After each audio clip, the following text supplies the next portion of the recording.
Assalamualaikum warahmatullahi wabarakatuh. Salam sejahtera sehat selalu buat teman semua. Mohon dukungan channel kami dengan cara subscribe dan tonton terus video kami hingga selesai. Dengan cara menonton video kami Anda telah berinfak, karena sebagian adsen ini insya Allah akan kami sumbangkan bagi yang membutuhkan. Terima kasih. Pada tahun 619 Masehi, tidak lama setelah pencabutan pemboikotan, Nabi merasa kehilangan besar atas meninggal istrinya Khadijah. Khadijah kira-kira berusia 65 tahun, sedangkan Nabi mendekati usia 50 tahun. Mereka telah hidup bersama secara harmonis selama 25 tahun. Khadijah bukanlah hanya sebatas istri, akan tetapi juga sahabat dekatnya, penasihatnya, dan juga ibu seluruh keluarganya termasuk Ali dan Said. Keempat putrinya dirundung perasaan duka cita, namun beliau dapat menenangkan mereka dengan mengatakan bahwa Jibril baru saja datang kepadanya, mengucapkan selamat dan mengatakan Allah telah menyiapkan tempat tinggal baginya di surga. Kematian Khadijah segera disusul oleh Abu Talib jatuh sakit dan sekarat. Menjelang kematiannya, ia dijenguk oleh sekelompok pemuka Quraisy, yaitu Utbah, Syaibah, Abu Sufyan, Umayyah al-Jumah, Abu Jahal al-Maksum dan lainnya. Mereka berkata kepadanya, "Abu Talib, engkau pasti tahu rasa hormat kami kepadamu. Engkau tahu apa yang terjadi antara kami dan anak saudaramu. Karena itu panggillah ia menghadapmu dan berikanlah hadiah dari kami kepadanya. Buatlah persetujuan antara kami dan dia. Kami akan menuruti apa yang dia minta. Tapi dia juga menuruti apa yang kami minta. Suruhlah dia meninggalkan kami dan biarkan agama kami dalam kedamaian." Ketika Nabi Muhammad datang, Abu Talib berkata kepadanya, "Wahai anakku, kehormatan ini berasal dari kaummu yang telah datang tadi secara bersama. Terserah padamu akan menerima atau menolak." Kemudian Abu Talib menyampaikannya, "Jadi demikian," sahut Nabi, "ucapkanlah kepadaku sepatah kata yang engkau akan memimpin orang Arab dan Persia." "Ya demi ayahmu," kata Abu Jahal, "untuk itu akan kami ucapkan kepadamu satu kata dan 10 kata lainnya. Kalau begitu ucapkanlah tidak ada Tuhan selain Allah dan tinggalkanlah apa yang engkau sembah selainnya." Mereka bertepuk tangan dan berseru, "Hai Muhammad, apakah engkau ingin membuat Tuhan-Tuhan itu menjadi satu Tuhan?" "Tawaranmu sungguh aneh," kata Abu Jahal. Kemudian mereka bicara satu sama lain. Nabi berkata, "Lanjutkanlah cara kalian dan tetaplah pada agama leluhurmu sampai Allah memutuskan antara kalian berdua." Ketika Abu Jahal dan temannya pergi, Abu Talib berkata kepada Nabi, "Wahai anak saudaraku, seperti yang kusaksikan, engkau tidak meminta mereka sesuatu di luar kewajaran." Ketika Nabi mendengar kata-kata Abu Talib, beliau berharap agar masuk Islam. "Paman," kata Nabi, "ucapkanlah kalimat itu agar aku dapat memohonkan ampun bagimu pada hari kiamat." "Anak saudaraku," katanya, "jika aku tidak takut orang-orang Quraisy akan berpikir bahwa aku mengucapkan kata-kata itu karena takut mati, maka aku akan mengucapkannya. Namun, aku tidak mengucapkannya selain untuk memuas kamu." Setelah ajal Abu Talib mendekat, Abbas melihat dia menggerakkan bibirnya. Ia mendekatkan telinganya ke Abu Talib dan mendengarkannya, dan berkata, "Saudaraku telah mengucapkan kalimat yang engkau minta agar diucapkan, ya Rasulullah." Nabi menjawab, "Tapi aku tidak mendengarnya." Saat itu situasi di Mekah menjadi sulit bagi orang yang tidak memiliki perlindungan secara formal. Sebelum bergabung dengan Nabi, Abu Bakar dianggap orang yang berpengaruh. Akan tetapi ia bukan orang yang berbahaya seperti Umar dan Hamzah, maka tidak menimbulkan rasa takut selain bagi orang yang menghargainya karena alasan spiritual. Ketika keislaman Abu Bakar menjadi penghalang antara dirinya dengan para pemuka Quraisy, karena itu pengaruhnya terhadap mereka menurun drastis, bahkan hampir hilang. Namun ia meningkat di kalangan komunitas agama Islam. Bagi Abu Bakar, Situasi itu lebih diperparah lagi karena ia bertanggung jawab atas keislaman beberapa orang. Di antaranya mungkin karena dendam terhadap Islamnya Aswad bin Naufal, di mana pada suatu hari, Naufal yang saudara tirinya Khadijah, menyusun suatu rencana menyerang terhadap Abu Bakar dan Yolhah yang ditinggal terbaring di jalan umum dengan tangan dan kaki terikat. Tak ada seorang pun dari Bani Taim ikut menentang orang-orang Bani Asad. Itu berarti mereka telah meninggalkan kedua pemuka muslim itu dari suku mereka sendiri. Ada juga kejadian lain, yaitu hubungan Abu Bakar semakin buruk dengan mantan majikan Bilal yang bernama Umayyah, kepala suku Jumah, tempat Abu Bakar tinggal, sampai-sampai merasa tidak ada pilihan lain kecuali pindah. Setelah mendapatkan izin dari Nabi, ia berangkat bergabung dengan mereka yang tinggal di Abisinia. Namun sebelum sampai di Laut Merah, ia bertemu dengan Ibn al-Dugunnah, yang saat itu memegang sebuah kelompok kecil dari suku-suku yang bersatu dekat Mekah sekutu Quraisy. Kepala suku Badui ini mengenal Abu Bakar pada masih jaya dan berpengaruh, namun kini ia nampak berbeda. Terkejut dengan perubahan itu, Ibn al-Dugunnah menanyakan, "Kenapa engkau banyak perubahan dari yang dulu wahai Abu Bakar?" "Aku diperlakukan buruk dan diusir oleh kaumku," jawabnya. "Kini aku hanya ingin berkelana di muka bumi ini untuk menyembah Allah." "Mengapa mereka melakukan ini?" tanyanya lagi. "Bukankah engkau suatu berkah bagi sukumu? Orang yang selalu membantu mereka yang kesulitan, yang selalu melakukan kebaikan, dan seringkali memenuhi kebutuhan orang lain. Kembalilah, engkau berada dalam lindunganku." Maka ia membawa Abu Bakar kembali ke Mekah dan berseru kepada masyarakat, "Wahai penduduk Quraisy, aku telah memberikan perlindungan kepada anak Abu Quhafa ini, maka jangan ada seorang pun memperlakukannya dengan buruk." Akhirnya perlindungan itu diterima Quraisy dan Abu Bakar dijamin keamanannya. Namun, Bani Jumah berkata kepadanya, "Abu al-Dugunnah, suruh ia menyembah Tuhannya di dalam ruangan. Silahkan sholat dan membaca apa saja yang ia inginkan di sana. Dan jangan sampai membuat kami kesal melihat dan mendengar apa yang ia lakukan, sebab penampilannya sangat memikat. Kami takut ia akan memengaruhi anak istri kami." Dan Ibn al-Dugunnah pun menyampaikan pesan itu kepada Abu Bakar. Maka Abu Bakar untuk sementara hanya sholat dan membaca Al-Quran di dalam rumahnya, dan ketegangan antara dia dan Bani Jumah pun mulai mereda. Sebagai pemimpin Bani Hashim, Abu Talib digantikan oleh Abu Lahab. Namun, perlindungan yang diberikan kepada keponakannya itu sekedar nominal. Nabi tetapi diperlukan buruk seperti sebelumnya. Suatu ketika, seseorang lewat memasuki gerbang beliau dan melemparkan kotoran ke dalam wadah masakannya. Suatu hari pula, saat beliau sedang sholat di serambi rumahnya, seseorang melemparkan tulang domba, darah, dan kotorannya. Sebelum dibuang, Nabi mengambilnya dengan sebuah tongkat dan berseru sambil berdiri di gerbangnya, "Hai anak Abdul Manaf, perlindungan macam apa ini?" Sebenarnya beliau tahu yang melemparkannya adalah seorang lelaki suku Abdul al-Syam, yaitu Utbah ayah tiri Utsman suami Ruqayyah.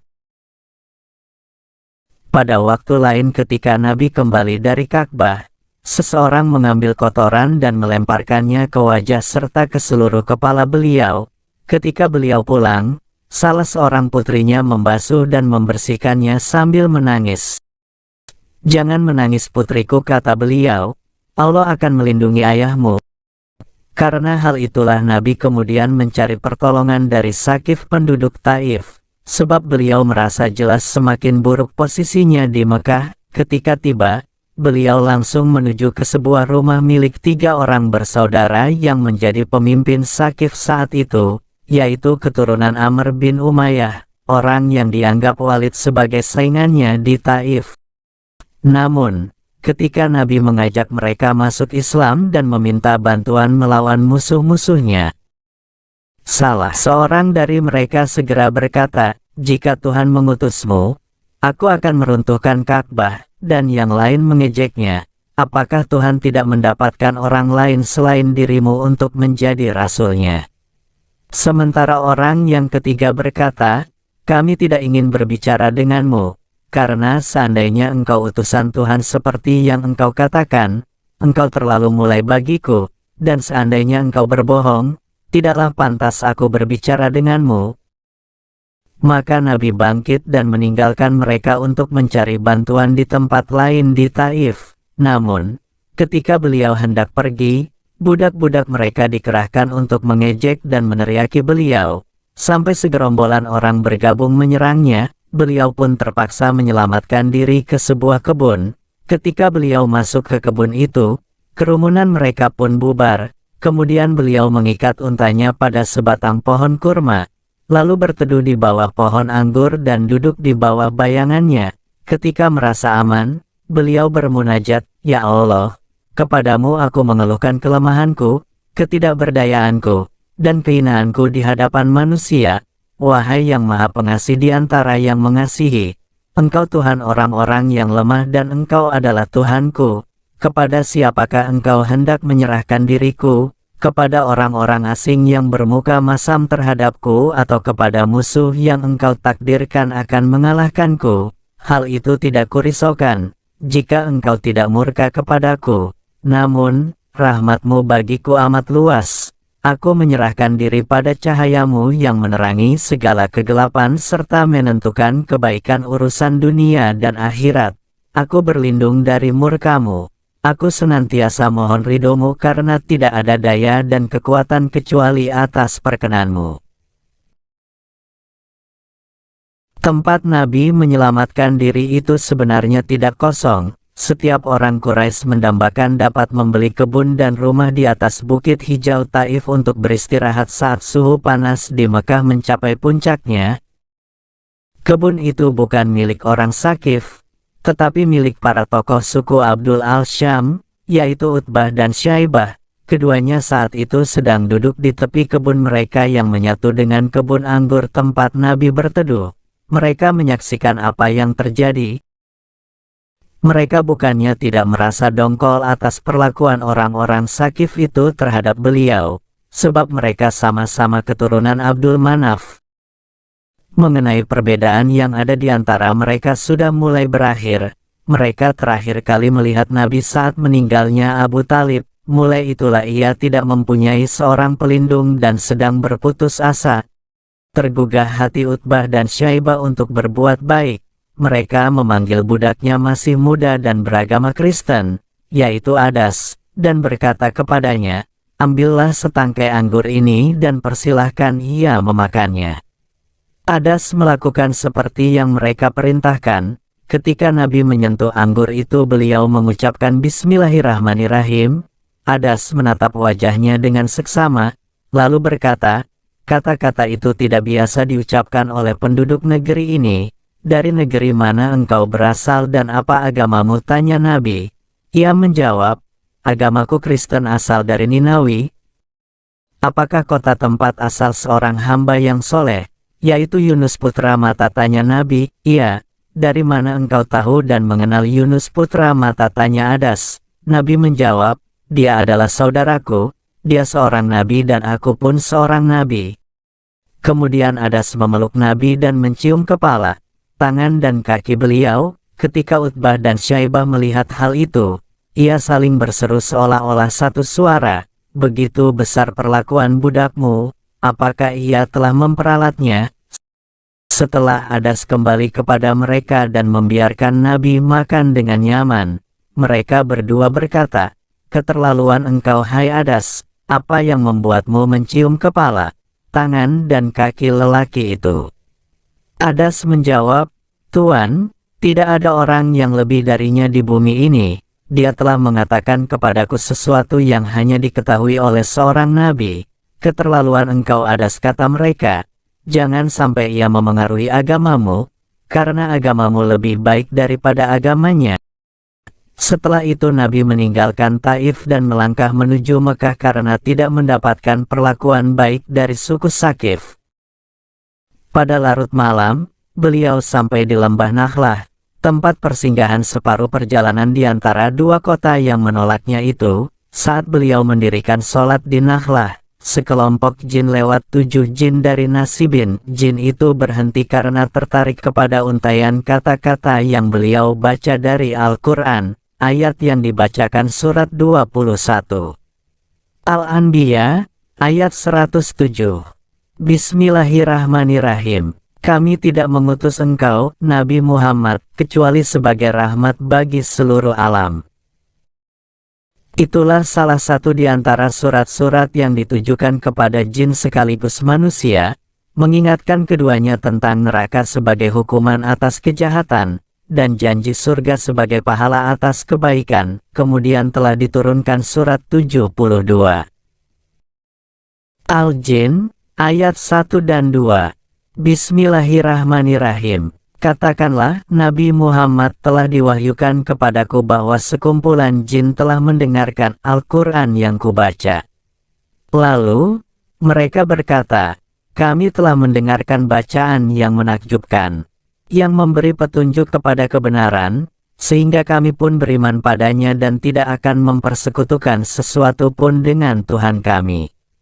Kemudian, ayat yang lain menyatakan bagaimana jin segera kembali ke pendudukannya dan menyarankan mereka agar mengikuti Rasulullah, seperti yang diwahyukan dalam surat 46. Al-Ahqaf, ayat 30 dan 31. Bismillahirrahmanirrahim. Mereka berkata, wahai kaum kami, sesungguhnya kami telah mendengarkan kitab Al-Quran yang diturunkan setelah Musa sebagai pembenar kitab-kitab yang datang sebelumnya, yang menunjukkan pada kebenaran dan yang membimbing ke jalan yang lurus. Wahai kaum kami, penuhilah seruan Nabi Muhammad yang mengajak pada agama Allah dan berimanlah kepadanya. Niscaya Dia akan mengampuni sebagian dosa-dosamu dan menyelamatkanmu dari azab yang pedih. Selanjutnya, Nabi tidak ingin mengalami kembali keadaan yang baru 2 hari lalu menimpanya sehingga harus meninggalkan rumah. Namun, andai kata ia memiliki seorang pelindung, beliau pasti dapat meneruskan misinya. Oleh sebab itu, beliau beralih ke kabilah dari garis keturunan ibunya. Namun situasi di sana juga sudah tidak lazim, karena sejauh ini, orang yang paling berpengaruh di Zuro adalah Akhnas bin Syarik. Ia sebenarnya bukanlah perwakilan langsung dari suku dan tidak juga dari Quraisy. Dia sebenarnya berasal dari Sakif. Karena telah lama menjadi sekutu Zuro, akhirnya mereka telah menganggapnya sebagai pemimpin. Nabi memutuskan untuk memohon perlindungan darinya. Setelah tiba, beliau berkata kepada Akhnas, maukah engkau memberikan perlindungan kepadaku, agar aku dapat menyampaikan ajaran Tuhanku? Akhnas menyatakan bahwa sebuah persekutuan tidak berwenang memberikan perlindungan atas nama suku. Kemudian, Nabi mengajukan permohonan yang sama kepada Suhail, akan tetapi tanggapannya sangat mengecewakan.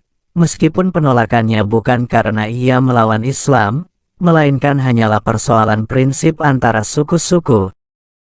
Ceritanya, di dataran Mekah, kabilah Suhail berbeda dengan kabilah lainnya karena mereka keturunan Amir bin Luai, sedangkan kabilah lainnya keturunan saudara Amir atau Ka'ab.